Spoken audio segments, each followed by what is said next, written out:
নমস্কাৰ। আইটু এণ্ড মমৰ আন এটি ভিডিঅ'লৈ আপোনালোক সকলোকে স্বাগতম জনাইছোঁ।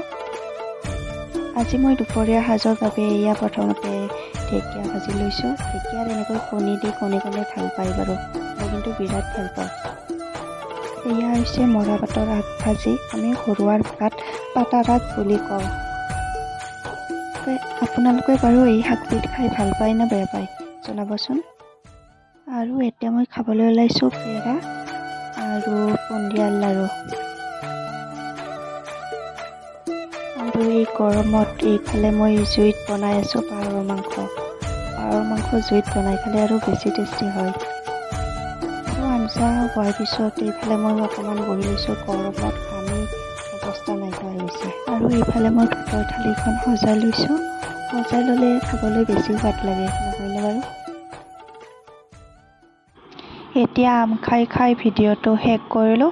যদি ভিডিঅ'টো চাই ভাল পালে লাইক, কমেণ্ট, শ্বেয়াৰ লগতে ছাবস্ক্ৰাইব কৰিব। Bye bye.